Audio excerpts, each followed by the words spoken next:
श्री दुर्गा सप्तशती। 5वां अध्याय। देवताओं द्वारा देवी की स्तुति। महर्षि मेधा ने कहा, पूर्वकाल में शुंभ निशुंभ नामक असुरों ने अपने बल के मद से इंद्र का त्रिलोकी का राज्य और यज्ञों के भाग छीन लिए, और वह दोनों इसी प्रकार सूर्य, चंद्रमा, धर्मराज और वरुण के अधिकार भी छीनकर स्वयं ही उनका उपयोग करने लगे। वायु और अग्नि का कार्य भी वही करने लगे, और इसके पश्चात उन्होंने जिन देवताओं का राज्य छीना था उनको अपने अपने स्थान से निकाल दिया। इस तरह से अधिकार छिने हुए देवता तथा दैत्यों द्वारा निकाले हुए देवता अपराजिता देवी का स्मरण करने लगे कि देवी ने हमको वर दिया था कि मैं तुम्हारी संपूर्ण विपत्तियों को नष्ट करके रक्षा करूंगी। ऐसा विचार कर सब देवता हिमालय पर गए और भगवती विष्णुमाया की स्तुति करने लगे। देवताओं ने कहा, देवी को नमस्कार है, शिवा को नमस्कार है, प्रकृति और भद्रा को नमस्कार है। हम लोग रौद्र, नित्या और गौरी को नमस्कार करते हैं। ज्योत्सनामयी, चंद्ररूपिणी व सुख रूपा देवी को निरंतर नमस्कार है। शरणागतों का कल्याण करने वाली वृद्धि और सिद्धि रूपा देवी को हम बार बार नमस्कार करते हैं। और नैऋति, राजाओं की लक्ष्मी तथा सर्वाणी को नमस्कार है। दुर्गा को, दुर्ग स्थलों को पार करने वाली दुर्गपारा को, सारा, सर्वकारिणी, ख्याति कृष्ण और घूम्र देवी को सदैव नमस्कार है। अत्यंत सौम्य तथा अत्यंत रौद्र रूपा को हम नमस्कार करते हैं। उन्हें हमारा बारंबार प्रणाम है। जगत की आधारभूत कृति देवी को बार बार नमस्कार करते हैं। जो देवी संपूर्ण प्राणियों में विष्णुमाया कहलाती है, उनको नमस्कार, उनको नमस्कार, उनको हमारा बारंबार नमस्कार है। जो देवी संपूर्ण प्राणियों में चेतना कहलाती है, उनको नमस्कार, उनको नमस्कार, उनको हमारा बारंबार नमस्कार है। जो देवी संपूर्ण प्राणियों में बुद्धिरूप से स्थित है, उनको नमस्कार, उनको नमस्कार, उनको हमारा बारंबार नमस्कार है। जो देवी सब प्राणियों में निद्रा रूप से विराजमान है, उनको नमस्कार, उनको नमस्कार, उनको हमारा बारंबार नमस्कार है। जो देवी संपूर्ण प्राणियों में क्षुधा रूप से विराजमान है, उनको नमस्कार, उनको नमस्कार, उनको हमारा बारंबार नमस्कार है। जो देवी संपूर्ण प्राणियों में छाया रूप से स्थित है, उनको नमस्कार, उनको नमस्कार, उनको हमारा बारंबार नमस्कार है। जो देवी सब प्राणियों में शक्ति रूप से स्थित है, उनको नमस्कार, उनको नमस्कार, उनको हमारा बारंबार नमस्कार है। जो देवी संपूर्ण प्राणियों में तृष्णा रूप से स्थित है, उनको नमस्कार, उनको नमस्कार, उनको हमारा बारंबार नमस्कार है। जो देवी सब प्राणियों में शांति रूप से स्थित है, उनको नमस्कार, उनको नमस्कार, उनको हमारा बारंबार नमस्कार है।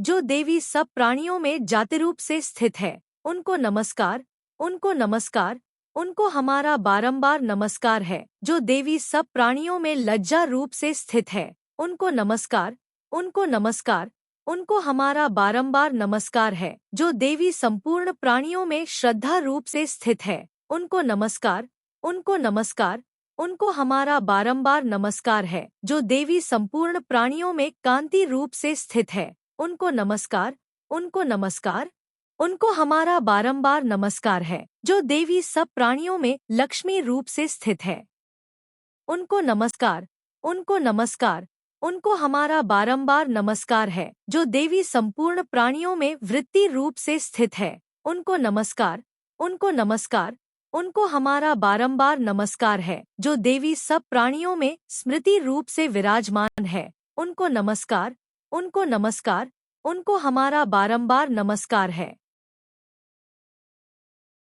जो देवी सब प्राणियों में दयारूप से स्थित है, उनको नमस्कार, उनको नमस्कार, उनको हमारा बारंबार नमस्कार है। जो देवी सब प्राणियों में तुष्टि रूप से स्थित है, उनको नमस्कार, उनको नमस्कार, उनको हमारा बारंबार नमस्कार है। जो देवी संपूर्ण प्राणियों में मातृरूप से स्थित है, उनको नमस्कार, उनको नमस्कार, उनको हमारा बारंबार नमस्कार है। जो देवी संपूर्ण प्राणियों में भ्रांति रूप से स्थित है, उनको नमस्कार, उनको नमस्कार, उनको हमारा बारंबार नमस्कार है, जो देवी संपूर्ण प्राणियों में नित्य व्याप्त रहती है।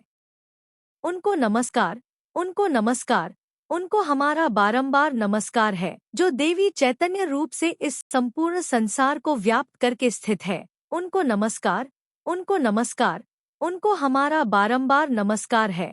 पूर्वकाल में देवताओं ने अपने अभीष्ट फल पाने के लिए जिसकी स्तुति की है,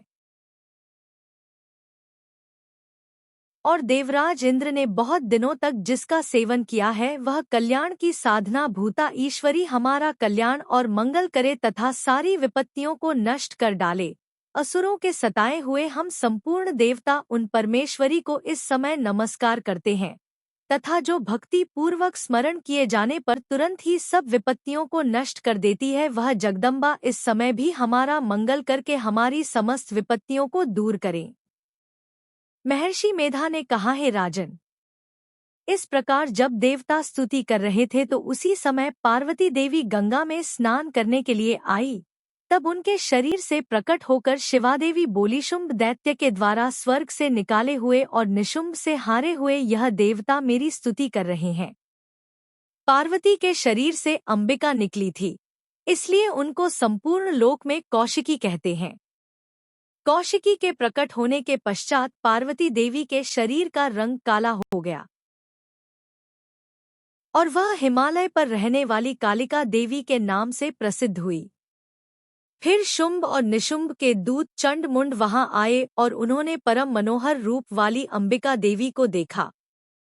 फिर वह शुंभ के पास जाकर बोले, महाराज, एक अत्यंत सुंदर स्त्री हिमालय को प्रकाशित कर रही है। वैसा रंग रूप आज तक हमने किसी स्त्री में नहीं देखा। हे असुरेश्वर, आप यह पता लगाए कि वह कौन है और उसको ग्रहण कर ले। वह स्त्री स्त्रियों में रत्न है। वह अपनी कांति से 10 दिशाओं को प्रकाशित करती हुई वहां स्थित है, इसलिए आपका उसको देखना उचित है। हे प्रभो, तीनों लोकों के हाथी, घोड़े और मणि इत्यादि जितने रत्न हैं, वह सब इस समय आपके घर में शोभायमान है। हाथियों में रत्न रूप ऐरावत हाथी और उच्चैश्रवा नामक घोड़ा तो आप इंद्र से ले आए हैं। हंसों द्वारा जुता हुआ विमान जो कि ब्रह्मा जी के पास था, वह भी आपके पास है, और यह महापद्म नामक खजाना आपने कुबेर से छीना है। समुद्र ने आपको सदा खिले हुए फूलों की किंजलकिनी नामक माला दी है। वरुण का कंचन की वर्षा करने वाला छत्र आपके पास है। रथों में श्रेष्ठ प्रजापति का रथ भी आपके पास ही है।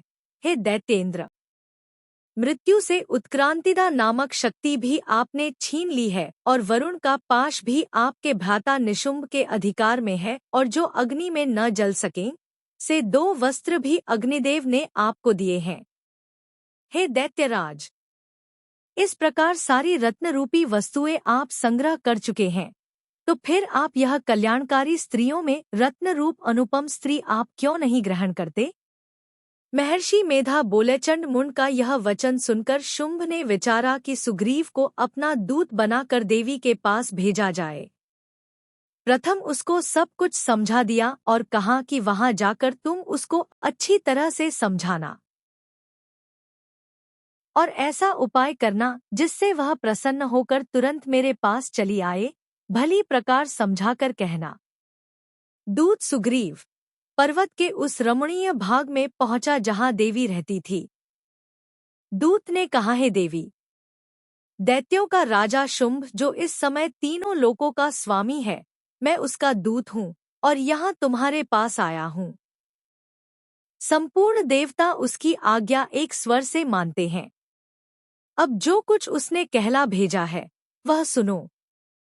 उसने कहा है, इस समय संपूर्ण त्रिलोकी मेरे वश में है और संपूर्ण यज्ञों के भाग को पृथक पृथक मैं ही लेता हूँ, और तीनों लोकों में जितने श्रेष्ठ रत्न हैं वह सब मेरे पास हैं। देवराज इंद्र का वाहन रावत मेरे पास है जो मैंने छीन लिया है। उच्चे श्रवा नामक घोड़ा जो क्षीरसागर मंथन करने से प्रकट हुआ था उसे देवताओं ने मुझे समर्पित किया है। हे सुंदरी, इनके अतिरिक्त और भी जो रत्नभूषण पदार्थ देवताओं के पास थे वह सब मेरे पास है। हे देवी, हम तुम्हें संसार की स्त्रियों में रत्न मानते हैं, क्योंकि रत्नों का उपभोग करने वाले हम ही हैं। हे चंचल कटाक्षों वाली सुंदरी, अब यह मैं तुझ पर छोड़ता हूँ कि तुम मेरे या मेरे भाई महापराक्रमी निशुंभ की सेवा में आ जाओ। यदि तू मुझे वरेगी तो तुझे अतुल महान शौर्य की प्राप्ति होगी। अतः तुम अपनी बुद्धि से यह विचार कर मेरे पास चली आओ। महर्षि मेधा ने कहा, दूत के ऐसा कहने पर संपूर्ण जगत का कल्याण करने वाली भगवती दुर्गा मन ही मन मुस्कुराई और इस प्रकार कहने लगी। देवी ने कहा, है दूत, तू जो कुछ कह रहा है वह सत्य है और इसमें किंचित मात्र भी झूठ नहीं है। शुंभ इस समय तीनों लोकों का स्वामी है और निशुंभ भी उसी की तरह पराक्रमी है, किंतु इसके संबंध में मैं जो प्रतिज्ञा कर चुकी हूँ उसे मैं कैसे झुठला सकती हूँ। अतः मैंने जो प्रतिज्ञा की है उसे तू सुन। जो मुझे युद्ध में जीत लेगा और मेरे अभिमान को खंडित करेगा तथा बल में मेरे समान होगा, वही मेरा स्वामी होगा। इसलिए शुंभ अथवा निशुंभ यहाँ आवे और युद्ध में जीतकर मुझसे विवाह कर ले, इसमें भला देर की क्या आवश्यकता है। दूत ने कहा, है देवी, तुम अभिमान में भरी हुई हो, मेरे सामने तुम ऐसी बात न करो। इस त्रिलोकी में मुझे तो ऐसा कोई दिखाई नहीं देता जो कि शुंभ और निशुंभ के सामने ठहर सके। हे देवी, जब अन्य देवताओं में से कोई भी शुंभ व निशुंभ के सामने युद्ध में ठहर नहीं सका तो तुम जैसी स्त्री उनके सामने रणभूमि में कैसे ठहर सकेगी। जिन शुंभादि असुरों के सामने इंद्र आदि देवता नहीं ठहर सके तो फिर तुम अकेली स्त्री उनके सामने कैसे ठहर सकोगी। अतः तुम मेरा कहना मानकर उनके पास चली जाओ, नहीं तो जब वह तुम्हें केश पकड़कर घसीटते हुए ले जाएंगे तो तुम्हारा गौरव नष्ट हो जाएगा, इसलिए मेरी बात मान लो। देवी ने कहा, जो कुछ तुमने कहा ठीक है। शुंभ और निशुंभ बड़े बलवान हैं, लेकिन मैं क्या कर सकती हूँ, क्योंकि मैं बिना विचारे प्रतिज्ञा कर चुकी हूँ। इसलिए तुम जाओ और मैंने जो कुछ भी कहा है वह सब आदरपूर्वक असुरेंद्र से कह दो। इसके पश्चात जो वह उचित समझे करें। इस प्रकार श्री मार्कंडेय पुराण में सावर्णिक मनवंतर की कथा के अंतर्गत देवी महात्म्य में 5वां अध्याय पूरा हुआ। आप और आपके प्रियजनों को माँ दुर्गा का आशीर्वाद मिले। जय माता दी। अगर ये वीडियो आपको अच्छा लगा हो तो कृपया हमारे चैनल को लाइक, शेयर और सब्सक्राइब करें। धन्यवाद।